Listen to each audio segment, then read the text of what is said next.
Hello everyone, it's my pleasure to welcome Dr. Venkatesh Shankar, Professor and Coleman Chair in Marketing and Director of Research at the Center for Retailing Studies, Mays Business School, Texas, A&M University, to today's IBT Thought Leadership session. His areas of specialization include digital business, marketing strategy, innovation, new product management, retailing, services marketing, pricing, international marketing, branding, mobile marketing, and artificial intelligence. Dr. Shankar has a PhD in marketing from the Kellogg Graduate School of Management, Northwestern University, and has corporate experience in the areas of marketing and international business development. He has been recognized as one among the world's most influential scientific minds by Thomson Reuters and one of the top 10 experts on innovation management worldwide.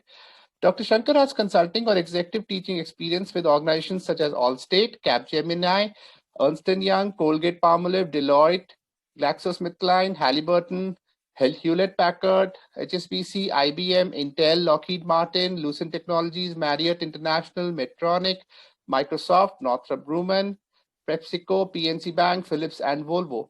Today, we have connected with him for what promises to be a highly insightful and actionable interaction on the marketing landscape for companies post-COVID and how they need to reorient their approach to business growth.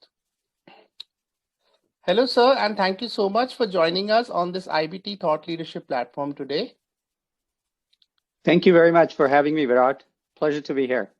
Yeah, so sir, as we discussed, we'll be talking about the business landscape post-COVID and how companies, particularly SMEs, need to adjust. So the first question I have for you is, what would you say have been the major changes in the digital marketing landscape over the past year in the post-COVID world? And what changes, in your view, could be more permanent in nature? Yeah, Virat, as you know, the last 12 months or so has been very transformational for a lot of individuals and businesses. Some of the most immediate changes that happen, all of us getting used to life using digital has come to stay permanently in most cases. For example, online ordering, online shopping, work from home, online education, telehealth. A lot of these are going to stick for the most part because convenience is king. A lot of us have discovered the value of the digital platforms. For businesses, especially SMEs, they have used this opportunity to jumpstart on a lot of initiatives online. And once they have tasted the success, they will probably continue with that. But a lot of it depends on how many people get online and how many people get used to it, get out of their comfort zones, and make this a permanent shift. So some of the sticky habits for all of us, both individuals and businesses, have been trying to use internet for searching, browsing, ordering, post-service delivery. All of these are not going to go away, even if we have vaccines in place for all the population, and if we get back to normal interactions, social interactions, because these are convenience-based. So I think moving forward, some of these habits will stick, but other habits like in-person contacts will start complementing what we have done digitally so far. Okay, so secondly, in your view, what are the benefits for a business to get into the digital marketing way of expanding their growth? And what are the pitfalls today of ignoring the digital medium?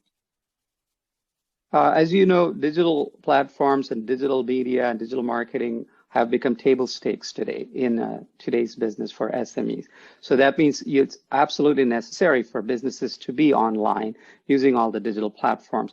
But what they need to do is go beyond that, being more vibrant, more engaging with their customers and other stakeholders. So many businesses, SMEs in India, have just started realizing the power of the mobile media and internet media. As you know, in India, SMEs have just started coming on board in the last 3 years or so because of the penetration of digital internet as well as mobile media and mobile devices.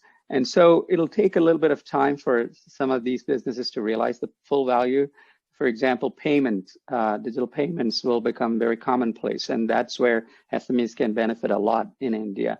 And SMEs in India can also learn a lot from their counterparts in other parts of the world, especially the US, how they have realized some of the benefits. So SMEs need to have a game plan that is a vibrant communication plan that has objectives, that has right use of the right platform at the right time, and then follow up based on that. And they have to make the right investments. And so what are the key tools which you feel are available for SMEs today to grow their business in the online medium? Obviously, conventional medium may not, they may not have the right kind of resources to leverage that. So how can the online medium prove to be a leveling platform for them? Yeah, I think to start with, many of the SMEs can start with their own websites, use this opportunity to create a website. Nowadays, you have lots of platforms that can create it for you. You don't have to do it by yourself. They can use online e-commerce shops. In the US, for example, a lot of small businesses have used platforms like Shopify to get into the e-commerce mode. So that's the first thing. And then they can get on to tools such as search tools where they can paid search and unpaid search. For paid search, they could go use tools such as Google Ads.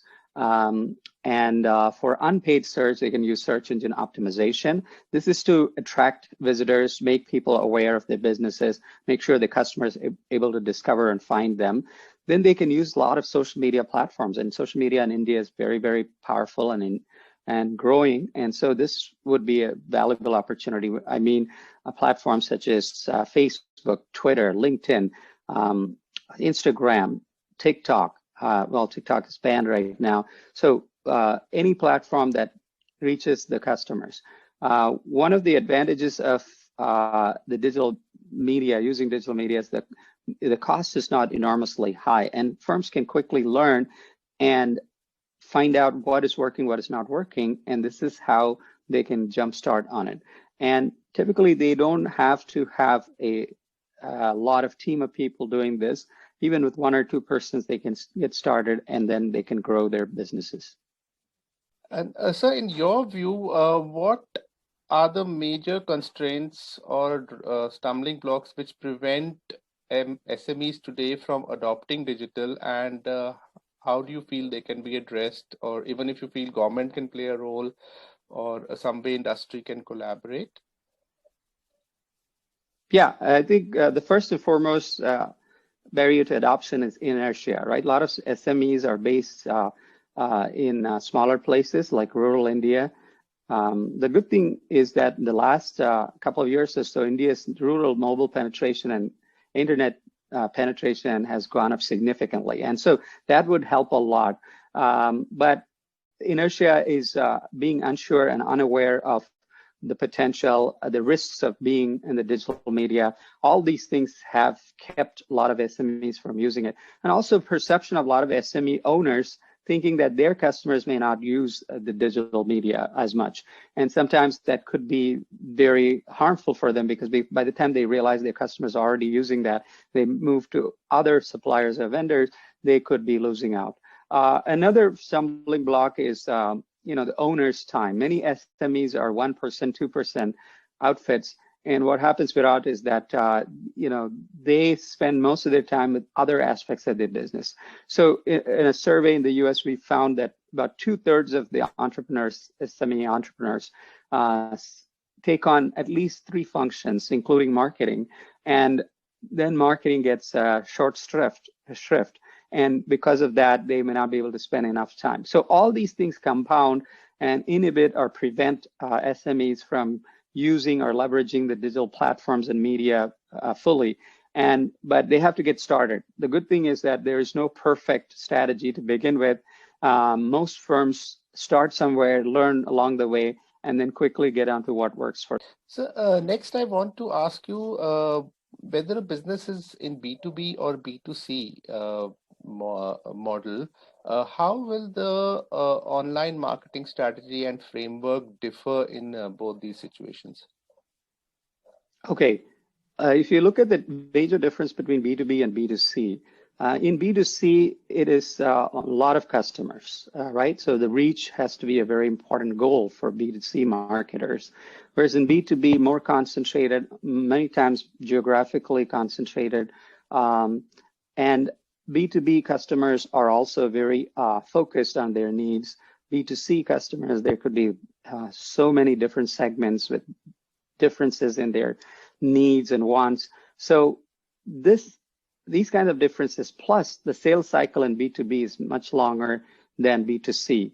And the use of media to really communicate and make people aware is more important in B2C, whereas in B2B, the use of media to engage and facilitate conversation and transaction becomes more important. So firms should keep these major differences in mind while they chart out their digital marketing strategy. So they also decide how much budget they have and how much they want to not just spend, but how much they want to make sure their customers are also on board. In B2B, most businesses have to make sure their customers are also using the right channels for them to use it. In B2C, we know that all consumers are using digital channel one way or the other for the most part.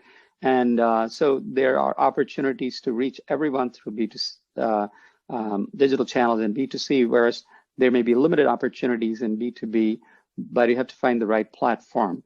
So these are the major conceptual or differences between B2C and B2B.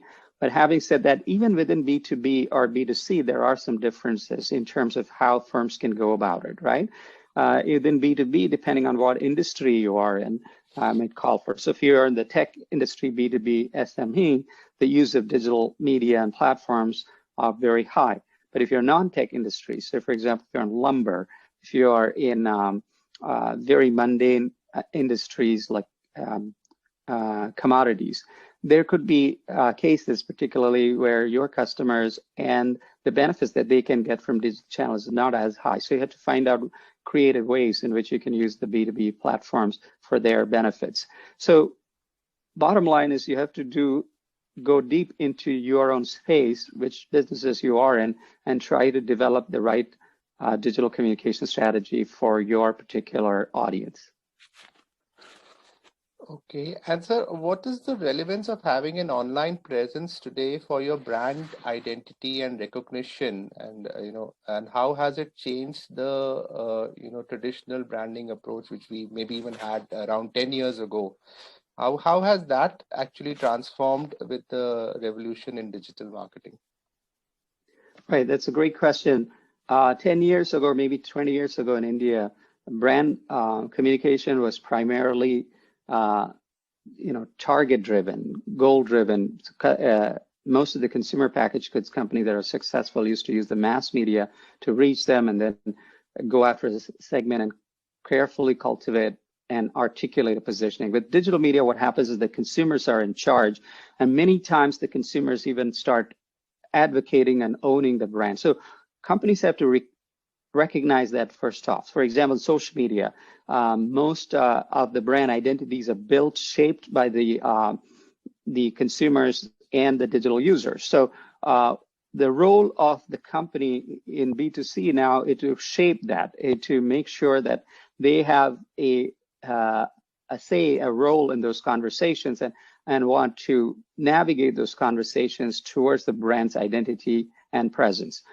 Same with B2B. If you are not careful, the brands could be hijacked even by customers. For example, in B2B, a lot of lead customers, what we call, these are the frequent users, they are heavy users, they are early users. They start using your product and brand, and they start reshaping the conversations around them and what the product stands for, what the brand stands for. So a brand has to be very proactive, whether it's a B2C or B2B brand. And especially, it's a good opportunity for SMEs to create their own unique identity and build on it as they discover what is the value add for their customers and how that can be incorporated in the brand. So having a website, having a mobile presence, these are all table stakes right now. So in other words, these are necessary conditions. What is important is to differentiate yourself using the vibrancy of customer advocacy that is discovered through the social media channels and platforms. And this is where the firms have to be very creative, very proactive, and very engaged with their customers and the stakeholders. Right, sir. I would like to also ask you, post-COVID, we've been all talking about, there is a new way of doing business which companies have had to adopt. So there's some case studies which you would like to mention where you feel a successful post-COVID model, a business model could be shaping up, which especially in those industries which were most impacted in the services space. I think that's one segment where we keep talking about how COVID really changed the landscape overnight and made it difficult for them to even survive. So any examples which you would like to give of companies who were able to overcome that? Yes, I think even as we speak, Virat, it's strategy still in play because we are in the early stages. We are not yet post-COVID. We're still during the pandemic phases, but companies have learned over this time what works, what doesn't work, and how their business models had to be pivoted. For example, a lot of industries, as you rightly said, have been redefined. We talked a little bit earlier about education as a service-based industry.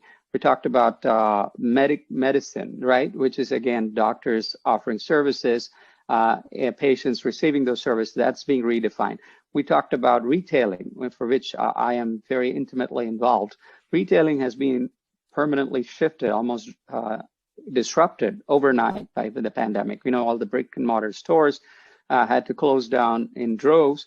And as a result, they're now becoming they're changing their business models into one of providing a lot of service and benefiting from them. Previously, customers, we used to go to the malls and stores and buy them. Now we're using the internet to order online, pick up in store, curbside pickup, get it delivered. All of these requires retailers to go into service areas and models, and many of them have started pivoting, and some of them have not survived. So there are lots of examples of companies that are trying to morph their business models, to pivot their business models, but the jury is still out on that.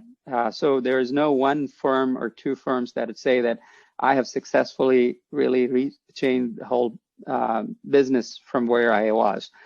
One thing that's coming clear is in every business, mainly services business that we talk about, the component of in-person service and the role of Salesforce has changed dramatically, right?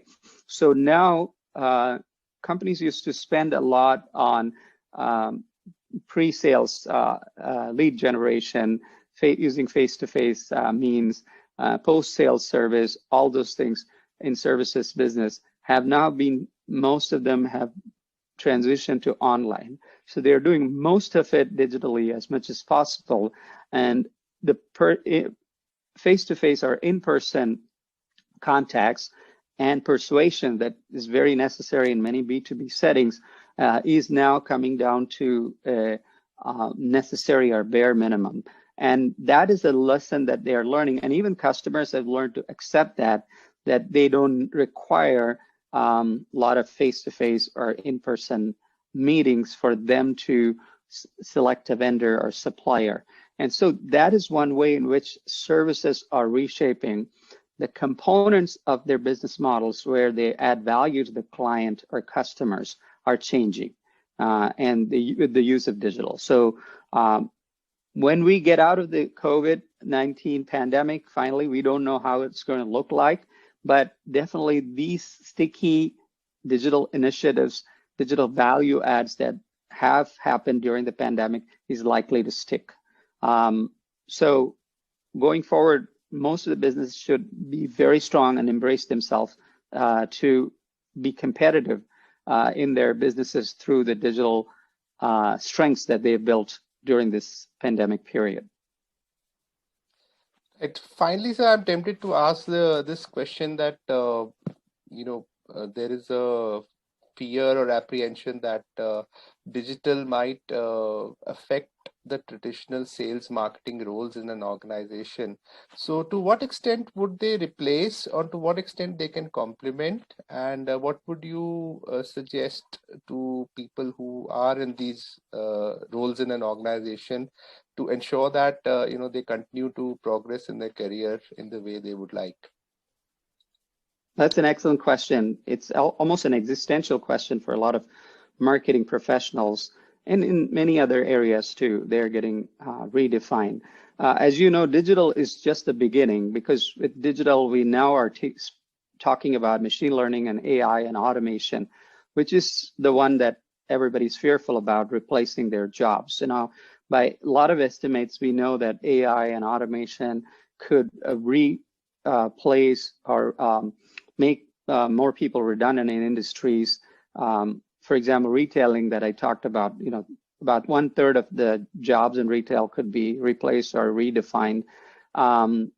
Similarly, trucking industry, more than half of the truck drivers may be not required. So even marketing professional, what we call MarTech or ad tech, where technology is driving now many of the marketing communication functions, is threatening the current traditional way of marketing. But I think firms should not worry about it, or individuals should not worry about it, professionals. They have to embrace digital, because the differentiator of tomorrow is not going to be these technologies. Differentiator of tomorrow is, how do you use the technologies wisely, right? How to use these digital tools wisely. And for that, you need really conceptual, creative thinking people. Creativity is still very important. It's still human, despite all the advances made in AI and digital. Creativity is very critical. It is how you build on these capabilities of the digital tools and AI for repetitive tasks, for automated programs. How do you go beyond that? How do you use your human thinking capability, human creative capability? And that's where I think the marketing professionals have to put a lot of emphasis on. They have to get facile and familiar with use of the digital tools and use them wherever it's appropriate, however much they can. However, they have to rise beyond that. So in other words, that's what will separate their professional growth, but also the company's success too. Because if tomorrow we may have situations where every company is using automation, and what separates the brands and the companies are how they can use humans very creatively to transcend beyond that. So I feel that, rather than worrying about it to the future, embrace it and quickly see how we can add value through our human expertise. Right. So in fact, it reminds me of the famous quote that it was the best of times and the worst of times. Worst of times, exactly. Yeah. So Tale of two cities. Yeah, well, yeah, right. It is tale of two media now, online and traditional. So, I mean, ultimately, Virat, you're right. It is ultimately the holistic offering, the value proposition. At the end of the day, the customers want good value propositions, right? And that could be delivered with a combination of online and offline. And the trick is to figure out what is the role of each of these channels and media and platforms, how to use them in a holistic way, and how to use them in a way that a firm or brand can differentiate itself. So it is embracing all the changes or development, but going beyond that is critical. Right, sir. So this crisis brings risk, brings existential threat, but also brings a lot of opportunity. And it's really exciting time to see what kind of stories shape up in the corporate world as we move forward. Right. So thank you so much, sir, for joining us today. It was a pleasure having you, and we look forward to continued interactions in the future. Absolutely, Virat. Thanks for having me. And I wish the viewers and the listeners of this program and your other programs the very best, because as you rightly said, the key message is treat this as a once in a lifetime opportunity and make changes. Be bold, take risks. Some of them may not pan out, but the good thing about digital, as you know, is that it offers experimentation. So my philosophy is, for firms, is that spend and bend. You spend on experiments and then bend that is change course corrections based on what you've learned, and that's how you can be successful in the long run. Thank you so much, sir. That's really insightful, from coming from you, and thank you so much, sir, for being with us today. My pleasure.